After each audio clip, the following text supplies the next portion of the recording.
This is the Straight Up Breakdown Podcast. Exclusively on the Herd Out Media Network. Tell it to me straight up. Hello, and welcome into the Straight Up Breakdown Podcast, proudly part of the Hail Varsity Network. I am Greg Smith. I am very excited for the season to get here, but I feel like I just got thrown into everything that's happening, but it's still an exciting time. Today, I am joined by Hail Varsity Radio Show host Chris Schmidt. Chris, thanks for being on the show, man. How are you? Good, Greg. Good to spend time with you, man. Thanks for the phone call or the Zoom. The Zoom, yeah. Thanks for accepting. You've been busy running around. You were at Big Ten Media Days doing the show from out there, which I definitely want to pick your brain about. You have tons of guests on the show, and there's a couple of things I definitely want to ask you about from that. But how expansion? I don't know. Yeah, like it's one of those things where pick a topic because it normally this time of year, right, starts to ramp up. It starts to get busy again. And there are any number of topics, but you normally don't also have coming off of, the COVID year. So you've got all of the questions still with that, because by the way, you still got to deal with that. You've got expansion talk, which is just running rampant right now. And then you have NIL, that is like a big sea change in the landscape of college football. And those three buckets are huge before you even get into team breakdown and what's going on with the Huskers this year. And so I wanted to have you on and kind of talk mostly about what's happening with the Huskers and just kind of do a fall camp preview because we've said this before leading up to what's now about the fall camp about to begin July 30th for Nebraska, and we'll continue saying it. This is a pivotal year. Like, it's a big year. Like, there's really no way of kind of getting around it. And that kind of leads perfectly into one of our segments that we have each week, Coach Speak, where I read a quote from someone, a talking head, player, or coach, and then we give you the straight up breakdown of what they meant. Coach Speak to Real Talk. And this week it comes courtesy of Nebraska head coach Scott Frost, who was asked at Big Ten Media Days, I think it was the very first question, about if this is the best team, at least on paper, that he's had. And he said, quote, in part, without a doubt, this is the most excited I've been about our team and the most confident. Part of it is talent. Part of that is just the character of the young men on our team and the culture surrounding the team. I'm excited for this season. We've got to go earn whatever respect we get. And so far, we haven't been doing enough of that, but our players are really excited to do that. So, Schmidt, what did he mean by that? What it meant to me is, you're going to have a chip on your shoulder anytime you're picked fifth. All right. Whether you've been 5-7, 4-8, 3-5 last year, I think you've got a group of seniors, and I think you have a group of super seniors that are sick and tired of being sick and tired.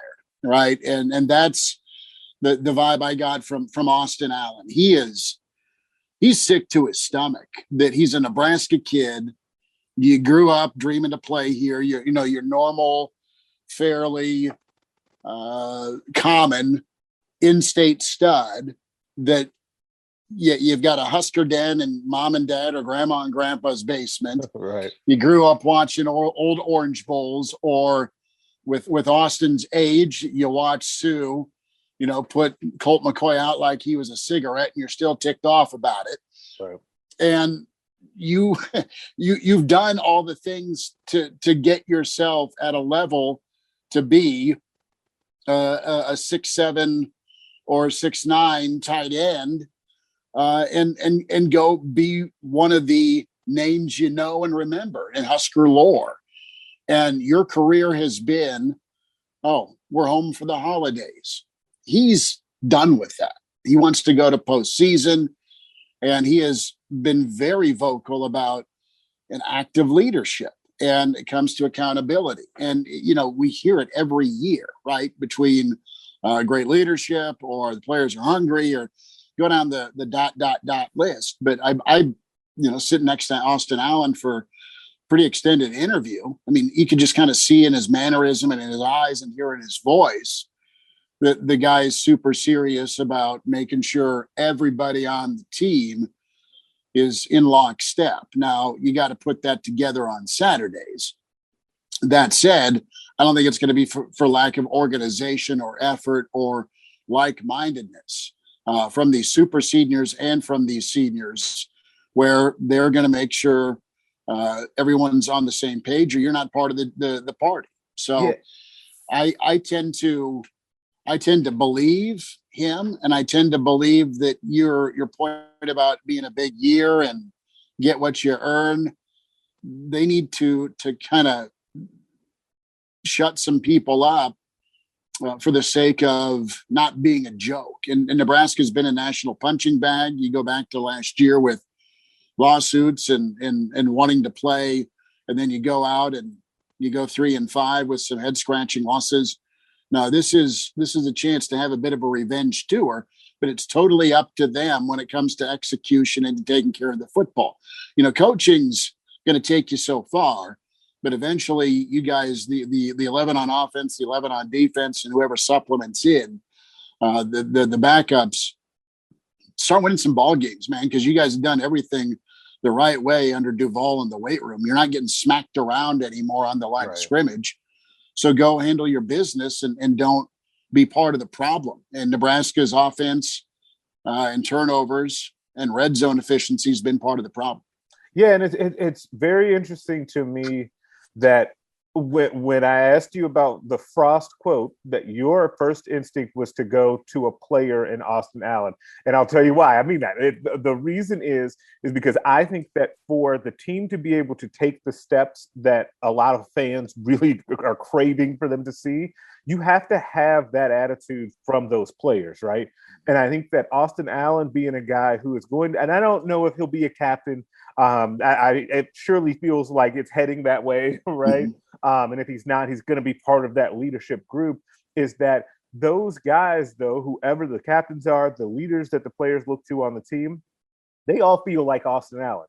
Like I would guess, and the first name that I've just kind of thought of, that if we had talked to Cam Jurgens at Big Ten Media Days, he would have sounded a lot the same way, right? Like I feel like that there's a growing group of players that are tired of putting out a losing product and tired of doing the little things that have cost them games repeatedly and not correcting them along the way. I think that you can learn from your mistakes in a much quicker fashion than the team has.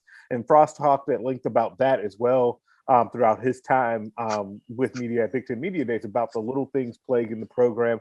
And I think that at some point has to become player-led as well. Like there's only so much that a coach can say about various small things that are costing you games, whether it's mental lapses on specific plays or it's penalties or, fumbling, turning over the football. Like the players have to take accountability about that at some point. And I think that that's what Frost means when he says that the kind of attitude of the players that we have now and how that's kind of spreading. I think that that's what he means, that they've got enough guys that really care, because I do think that there is something to one of the kind of underlying things about this season is that you do have like seniors on this team that haven't gone to a bowl game at Nebraska, which is just crazy to say. Like that's like you kind of shuddered when I even said that. Like it's a weird thing to even say out loud that you would go through your entire career playing Nebraska football and not go to a bowl game. Like I think these guys realize that they don't want to go down in history as that group. And I think that one of the ways that like kind of the past can be beneficial is that, if you're a player on this team, you've heard about Jason Peter and he's come in and helped. You've heard about Jay Foreman, he's come in and helped, and Grant Wistrom and all those guys, right? But the one thing that you can kind of take away from that is maybe you don't have that level of success. You're not ripping off 3 out of 4 national championships. But if you play competitive football and you leave it all out there, the people around here are going to remember you for the right things. You don't want to be remembered for the wrong things or really even forgotten, because we have some cases of that too. And I think that there's just a lot there and a lot of motivation for these guys to get this thing right. Where are you in the Husker legacy, right? And Nebraska players are a special fraternity, and you've got some of those on Mount Rushmore that are never forgotten. And then you have some guys, and our buddy Jay Moore talks about this too, like kind of, and he's not forgotten because he had a lot of success and he was on some good teams, right. But it's still you're a Callahan guy. And Jake could have played for and was recruited by Frank, but totally could have played for anybody. He was that good, NFL pick, obviously. But you get that Callahan era where, it's not the TO era, or it's not even the Frank guys. I mean, you have different, I guess, sections of that Nebraska football fraternity through no fault of your own. When did you graduate high school, and when did you go to Nebraska?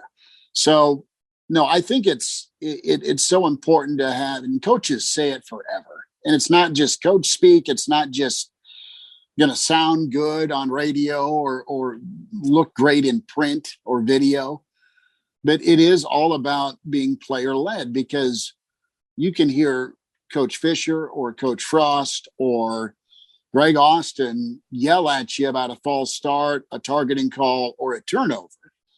But if Deontay Williams or Austin Allen or Cam Jurgens or Ben Stilley lose it on you during practice, they could physically lose it on you, but also the verbal side. There's just more weight if a friend or peer gives it to you or holds you to a certain standard versus your boss, teacher, or coach. Eventually, the boss, teacher, or coach starts sounding a lot like Charlie Brown's teacher.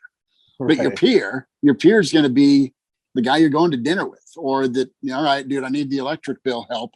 I mean, so there's just a little bit more weight to it. So again, we got to see actions versus words. And I thought Nebraska, quite honestly, was pretty muted during Big Ten Media Days. I mean, they answered questions. They were fine. They were fine. And Trev Alberts was his suave self with how good he is when it comes to being in front of the camera. And I think there's a lot of sincerity behind it. But no, I mean, Nebraska's got a lot in front of them. It's a brutal schedule, but it's also a prove it schedule with Alberts not attaching a number, but it's a look. You know it, Greg, you know it when you see it, right? Yep. You're a Bears fan. You know what good quarterback play looks like. Unfortunately, you got to throw in the 85 Bears a lot of times, but there's hope for you. There is hope. With Fields coming to town. So, no, I think Nebraska fans, listen, it'll take care of itself. Totally will this year with your winnable games. And then those coin flips, be better, man. Be better in coin flip games, because you've been right there despite your own attempts to keep you away from being close with turnovers or boneheaded plays. Yeah, that's the thing that I still think that we maybe don't talk about enough, is that just how close on the scoreboard Nebraska has been. I feel like we do sometimes, and we, just the collective we, not just me and you, talk about Nebraska football and where they are and how far away they are, as if they're oceans away. And it really isn't that. That's really not the case when you just break down game by game in some of these losses. And Scott Ross mentioned this too, about how they have, you just said it, about how they basically have to be better in one-score games. But also, how many of those games would not be one-score games if Nebraska was able to take care of the football or deliver that knockout blow? How many times could you picture now under Scott Frost where they've got some momentum, only to squirrel it away and then have things completely flip the other way, right? Mm-hmm. Those times that you can count really on one hand the amount of times under Frost so far that Nebraska has got up, say 10-3 on somebody, and then boom, they go right down and get that touchdown and really make that game feel a little bit iffy for the other team, right? That stuff that's the kind of thing. And so we're not just talking about those mistakes that lose you games at the end. It's also those mistakes early in the game that keep you from really putting your foot on an opponent to make them feel down and out. And one of the things, though, that I wanted to definitely talk to you about, and you kind of mentioned it, was Nebraska's demeanor at Big Ten Media Days. Is that what you thought that you were going to get from the Nebraska contingent, that more kind of muted demeanor? Did that surprise you or take you off guard at all? Let's break that down.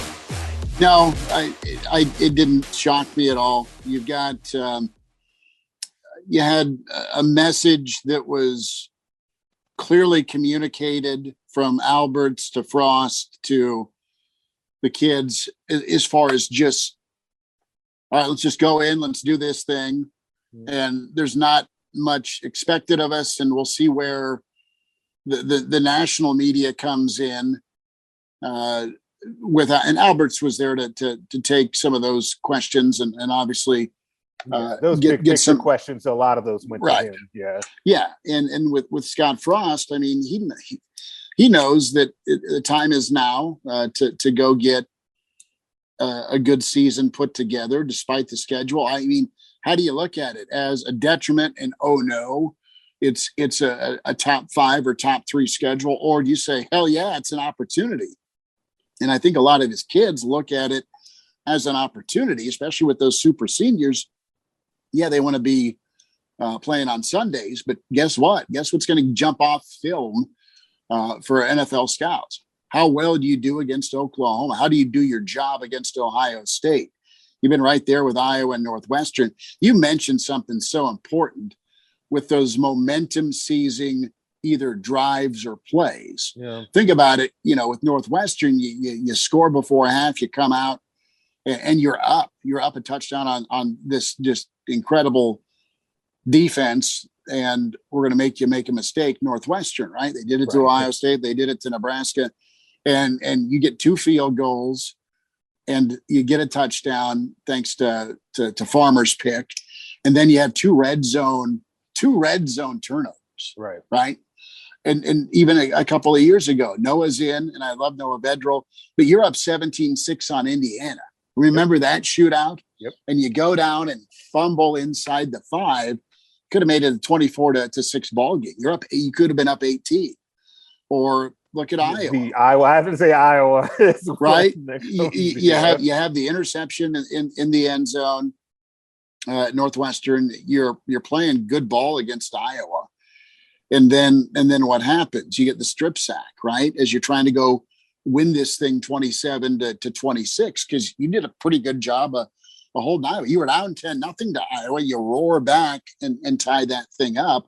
But what happens? You have a fumble on a punt, right? You get a stop, you pin Iowa, and then bang, you fumble a punt, they recover, and then there it flips. I mean, you have momentum changing moments that go from being able to put somebody down for good or recapture a lead in a 1-score back and forth game. Right. And those are just like, that was right there was like 4 different teams worth of examples of over 2 years. Over 2 years. Like that's what I'm talking about. If Nebraska can figure that out, plus clean up. Now, they're not going to say they don't need to clean up other things, because there's other stuff that goes into that too. You got to find a pass rush. Greg. Yeah, you got to find a pass rush and or continue to improve your first and second down efficiency on defense, so then that way you're keeping people in third line. Like there's a couple of ways to get around that, but yes, find the pass rush, right? You've got to find big plays. Ask our buddy Brandon Bogle. He will tell you they've got to find a way to get big plays into this offense, because that really is the big equalizer and the thing that's missing in this offense as well, because you just have to have it. It's a staple of this offense. But, on the schedule point too, it is all in how you look at it, because if Nebraska wants to go out and earn that respect, and I do think that one of the kind of big picture takeaways from media days from Nebraska's group that was there was the talk of earning respect. I don't think that anyone was out in front saying, well, boy, woe is us, why aren't you guys giving us more love? I don't think anyone was saying that. Everyone to a man basically said we're going to get what we earn. And I think that is a good mindset to have. But the way the schedule is set up, you have an opportunity to do that. So if you have a tough schedule, if you want to go out and earn respect, you go out there and you win these games, right? Like, I think that then that doesn't mean go undefeated, but what it means is you win those games that you're supposed to win, right? Something that has also eluded Nebraska. Win the games you're supposed to win, knock down a couple of those coin flip games, and you're in business. Like, you can put together a solid season like that. And then we have to talk about whether or not, like, how competitive you can be with Oklahoma and Ohio State. Like, you do have to have, when you're playing those teams, there is going to come a point, obviously, where you want to be competitive enough to beat them, but there's also a point of just being competitive with them. Like, you don't want to keep going out there and looking like you don't belong on the field. And they didn't necessarily look like that against Ohio State last year, but that game did get away from them. And that's kind of what you'll be looking for early in the season in that Oklahoma game. Absolutely, it is. And I mean, you can go out there with house money and just play free and not stupid, but play with nothing to lose. I mean, go back to that 2018 Ohio State game where, that was Nebraska's for the taking. You had a wounded Ohio State team after the Purdue debacle. And Ohio State's kind of doubting themselves. On top of the fact they were breaking in some future NFL guys, Nebraska went after them. Great. That was, one of the big games from Austin Allen. You had Stanley, you had JD. I mean, you had it set up. You had a run game and a good O-line with Ziggy. And Adrian looked wonderful. But again, red zone turnover, man, early in that ball game on an RPO. And then, you fast forward to the game day hype and build up where it's absolutely a confidence killer where you go get drilled. And then, you have Okuda, as good as advertised, picking you off 3 times. And then, last year with the opener, you were good until you weren't. And part of that was some turnovers too. I mean, you were in a shootout and you lose a shootout by 17 in Columbus. It's respectable, but then it turns into 52-17. Right. Because of some of the turnovers or a strip sack and score, where they get a defensive score and it just the wheels, you can get beat. You can even get beat by a couple of double digits with this schedule. But what you got to have, what you got to stop having is when the wheels come off. Right. You had too many instances with this fan base seeing the wheels come off, be it the Pelini era where Melvin's still running or where you have no shot. You don't look like you want to be out there under Grandpa Mike. And then you have some instances where it looks like you've gone backwards from year one in some of these big showdown matchups. Yeah, absolutely. And it's interesting too, because where this all starts and trying to get ready for some of these games is what's happening this week, right? With fall camp. And so what there are a lot of different things that I'm curious on, but I'm going to start with one of them. I think the top thing for me, I guess, that I'm really looking for this fall is seeing what happens with that running back situation. And you mentioned it with a couple of the games that we've kind of talked about that have gotten away from Nebraska. One of the good, in a lot of the common themes in those games from Nebraska, they ran the ball well in those games. I think this offense is completely different when you're able to run the football successfully. It opens up everything for this offense, right? And Nebraska's ability to find a solid running back or two this season, I think, is going to be imperative for their success. And I think that's just something that I think we'll all be kind of keeping a close eye on as we move along through fall camp, is that who is Ryan Held talking about? Who is, Scott Frost and Matt Lubick talking about, really having that opportunity to run the football. I think Gabe Irvin's getting the first crack at that. With Jockey Ant being in there, Marvin Scott's in the mix. I feel like Savion Morrison is kind of the dark horse in there. Ramir Johnson is kind of hanging around. We'll see what they get from Stepp, who Frost said would be on a pitch count when he was asked about him last week. I just rattled off probably 5 guys who have about 22 stars by their name in between them, right, through the recruiting rankings, who were good prospects coming out of high school. Like, what other things are you looking for with this fall camp as we get ramped up for this 2021 season? Well, running back's so key because of what it will do for this offense. You need a healthy Adrian Martinez. When has Adrian gotten hurt running? Yeah. Adrian's gotten hurt every time in his career running the football, trying to run out of the pocket against Boulder, where it was WWE time. You look at the scramble against Purdue, where he took the shot on his shoulder a couple of years ago. Again, running the football, and he looks awesome. I mean, he looks so good. Really good. Yep. He looks so good running the ball, but you want to sprinkle that on top of your Sunday, right? Versus a Sunday full of sprinkles when it comes to leaning on Adrian running the ball. But no, I think they hit on a guy like Gabe Irvin. Now, what Nebraska's done, I don't want to say wrong, but it's not worked out. They've always kind of picked the wrong back to lean on, right? Yeah. Greg Bell supposed to be it. You go win a pretty tough recruiting battle, get your JUCO Player of the Year, flakes out. You go win a recruiting battle against Arizona State for Mo Washington, and Mo was special, but Mo wasn't really all in. And we both saw the Tanner Farmer podcast, right? Right. Where Mo just was marching to his own beat, and you picked wrong there. Okay. So it's important for me, health notwithstanding, that you circle the best guy and just roll with him versus what Nebraska's done the last 3 years. And, by game 6, you kept leaning on Ziggy. Well, Ziggy was gathering dust your first 6 games in 2018. Right. And then, powers forward for 1,000 yards. You've got personnel, but pick the right personnel from the get-go and ride that horse. And I love Yant. I think he's going to be nice. Use Ramir with his speed as a third down guy, but find your dude between the 20s. And if you can use that guy inside the red zone, you hope you can. You should be able to, but you've got 3 to 4 options between Morrison and Marvin Scott. And Nebraska's addressed the body type, right? They had some Central Florida ideas the first couple of years with who they recruited in the running back room. Well, now you got some Big Ten backs that go 220 or better and are 6 foot or over. So you've got some downhill dudes that can run the football. I think the O-line's going to be nice, right? You think Benhart's going to make a jump. Turner's only got 1 start under his belt, but man, could be really special. Juergens is a guy that doesn't have a problem drilling folks on the interior. You think the snap thing's finally solved.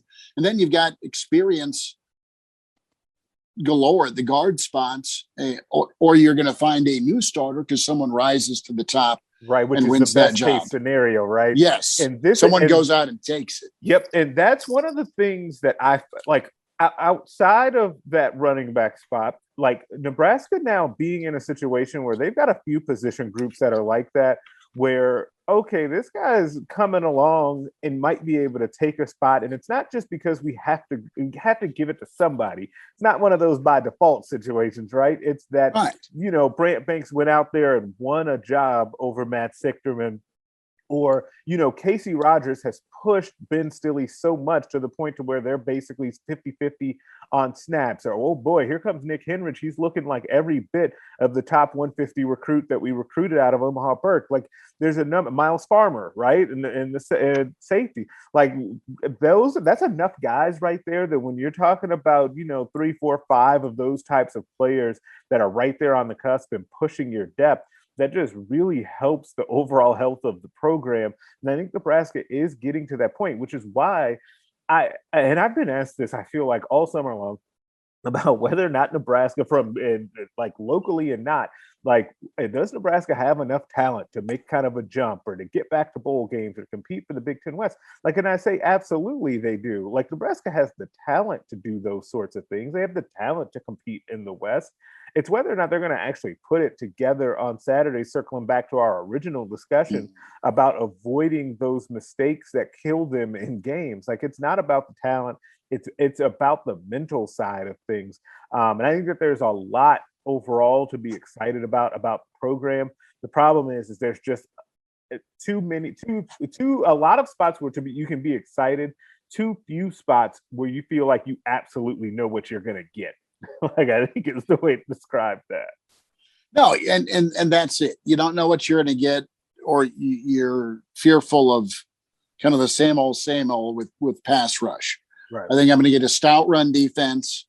I think I'm going to get good linebacker play. You were going to get great linebacker play if you still had Honus. Mm-hmm. I think you're going to get exceptional secondary play.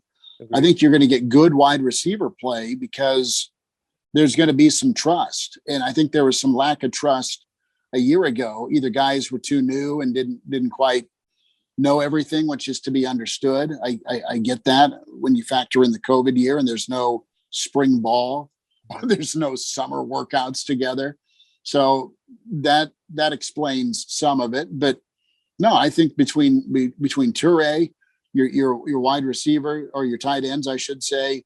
Omar's kind of the wild card, but listen, they've got enough options at wide receiver. He is an amazing bonus. And I'll just put it that way. If you get consistency out of him, he's going to just kill people. And it's going to be a Sunday stand type guy. You can just throw that damn bubble we hate and let him just stiff arm and 8 a pop or more, right? And then you got Xavier Betts, the leap he can make downfield. Nixon, you got Alante. I mean, you've got a bunch of dudes that Oliver Martin. Good. Yeah, are good size. And Oliver Martin, I was talking to our friend Scott Doctorman. He's like, no. Like, he's called your possession guy, but he's got so much athleticism that he's your possession plus, because he can also stretch the field. He's fast.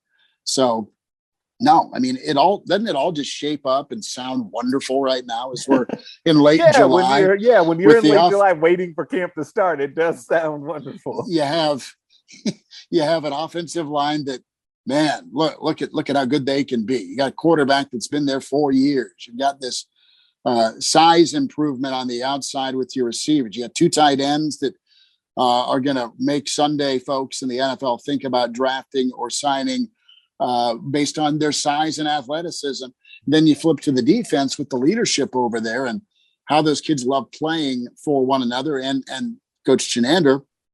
So I've already talked this up to 9 or 10 wins, haven't I? I'm just kidding. I'm just kidding. Though, yeah, but what's weird though about that, and it's funny because we're like, hey, if you talk about it, it sounds good. And I think you're right, because in a normal situation, like if this was not Nebraska and this was, I'm trying to think of just a different team that we don't cover, like Michigan State, right? And Nebraska fans were looking at Michigan State, and I told you that they had a 4-year returning starting quarterback. They got an impact transfer at wide receiver. There's a JUCO guy that a lot of people think can be an NFL player, and a top 100 guy waiting in the wings, and Xavier Betts. You've got a couple potential NFL tight ends. You've got 2 tackles that people love, and you have a center who, Mike Golick Jr. is sharing highlight tapes of on Twitter of him pancaking dudes, right? You would say, okay, that should be a pretty decent offense if you keep it surface level. If I tell you on defense that you've got, X number of returning starters, you had these super seniors, handful of guys that decided to come back. And then you've got a couple of really emerging linebackers. You have Luke Reimer and Nick Henrich were playing great football at the end of 2020. You say, well, wait a second. Why would you think that team might only win 4 games? Well, when you really start to peel the onion layers back, that's when you get into that nitty gritty of what we started off the show talking about just all of the things that have surrounded this program. I think that the pieces are there for them to make a nice improvement on the season. And that would not just absolutely surprise me. The problem is that it would also not surprise me if it was more of the same. And I think that that's where you have to get out of that place with Nebraska football, where it would not be surprising if they only won 3 or 4 games. I think that you just got to get away from that to where you're back to the baseline being bowl games, and then you kind of layer on from there. But I do think the pieces are there to be able to get there. You can totally build it. Look what Tom Allen's done, 5-7, 5-7. Finally, you get the jump. Mm-hmm. And it was pretty cool for them last year because he's been going to work. If Nebraska does not make a bowl game this year, it better be you're on your third choice at quarterback. You better have lost 2 pieces all on the offensive line due to injury. Yeah. And I mean, it better be the worst case of turf monster injury season ending type situations where you're throwing guys in that really aren't ready to go at a couple of key spots. Yeah, absolutely. I think that is where we kind of are heading into this fall camp. Now, every week we end the show with a segment that we call Put Them on Blast, where we basically put someone on blast for something that they did or said. Put them on blast. I am actually, in a roundabout way, going to go with a rare back-to-back last week I put the Olympics on blast because I wasn't even 100% sure why we were still having the Olympics, given all the issues that we were having. But I also prefaced that by saying that I do love the Olympics, and I was in bed last night chanting USA, watching Katie Ledecky swim as she placed second, taking the silver medal. But with that being said, the Olympics / NBC have to go on blast this week. One of the things that happens, and this is something I understand how we get the whole tape delay situation because of the time zones with the games being in Tokyo. So I get that you're going to just have to live with a little bit of that. But what we don't have to live with is we keep seeing NBC / the Olympics trying to scrub Twitter of all of the highlight videos that are coming out from the games. You just can't do it. Like at this point, that genie's out of the bottle, man. It's 2021. People want to watch this. And truth be told, I had lost track of yesterday about like what time Ledecky was swimming. And the way I found out was checking Twitter before I went to bed, right? And so you want those things out there. Like stop trying to scrub that stuff, because really I understand what they're trying to do about protecting the video for TV and all of that. But on the other hand, where we are right now with social media and technology, just let that stuff go viral and people will watch it coming back later. Like Simone Biles had actually gone in gymnastics at like 6 a.m. yesterday morning, but it came on later that evening. I still watched it. Like I knew what happened, but I still watched it because I didn't get to see it earlier. And there are plenty of folks that are doing that. So NBC Olympics, you got to go on blast. Please stop trying to scrub the internet in 2021 of all of the things that are happening with these games. Let the stuff go viral and people catch on with it. You're going to go want to see greatness, and Biles is greatness. And just because you're going to want to watch the whole routine, man, it's okay. Not your fault. There's a time difference, and it's not like your sponsors are going to be running. Your sponsors are going to be running because your viewership's gotten punched in the face like 40%. Right. Which is not the fault of like the internet having clips. Like that's not why that's happening. Yeah. It's actually just tough. Like to be honest, it's kind of difficult, I think, to keep track of what all's happening when it is like what's tape delayed, what's not. Yeah, where's the rundown? Yeah, like something has to change with the way that's going. And it's been interesting the way when you mentioned rundown. We were watching last night, now I forget the name of the show. It's Kenny Mayne and Carrie Champion, where they basically run down like everything that is happening and they break in with coverage. Like that stuff has actually been really good. The same thing, I've got to shout this out. The like highlight show with Rich Eisen. I don't know if you've seen it. It was great. Like it was just like archery, like random stuff. And he's super. Oh boy, Billy Dolman's doing archery. Yeah, it's been great. So definitely check that out. But again, let that stuff happen. All right, Chris, who are you putting on blast? Oh, I'm going to get old A&M. Texas A&M is on blast. They're whining, they're screaming, they're going 4-year-old in the toy aisle, throwing a fit about Texas and Oklahoma and the SEC. And I guess it's the height of hypocrisy where, and I get A&M wanting to get away from Texas because Nebraska really was no different. Right. But you have this group of schools that kind of started expansion. Okay. They were forced to do so because they didn't like how the rules were going. So A&M, you go get paid and it's elevated your brand. You caught lightning with Johnny Football early in the transition. And now you've got Jimbo there and they're recruiting well.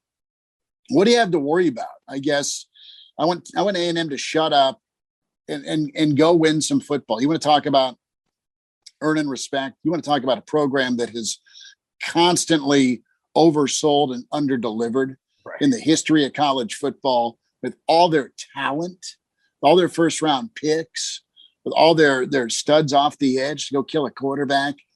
A&M, you're on blast because what are you worried about? Texas has been down. They've been down further than you've been, despite transitioning leagues. And they're going to come in. They're not going to get to call their shots. They're going to enhance things. And same with Oklahoma. And you're fine. You weren't able to keep your arms around the state of Texas anymore anyway. The SEC had begun, and you know this, Greg, begun infiltrating Texas more now than ever because A&M opened the door. And that's just how it's going to be. So A&M, shut up, just go win some ball games and go beat Texas. Do your thing. You get a chance to do it again. Right, absolutely. And that's the thing. You want that redemption. You go out there and beat them, and you'll be able to do it. And then maybe you'll be able to come off of that little brother status. But that's been my favorite subplot. I was telling Derek Peterson this. That's been my favorite subplot is A&M tears, because I'm totally okay with it. Nobody thinks as highly of A&M as A&M does. And that's and that is a great place to leave today's pod. Subscribe to the podcast everywhere you listen to them. Rate us and leave us a 5-star review. If you only leave 4, I am inclined to think you are a hater. Make sure you're checking out the other podcasts on the Hail Varsity Network, the Mind Your Own podcast, Varsity Club, Nebraska Preps postgame show, and the Hail Varsity radio show. Also check out the Hail Varsity YouTube page. You can also email the show at straightupbreakdown@hailvarsity.com. I will catch you next week. A Huda Media Production.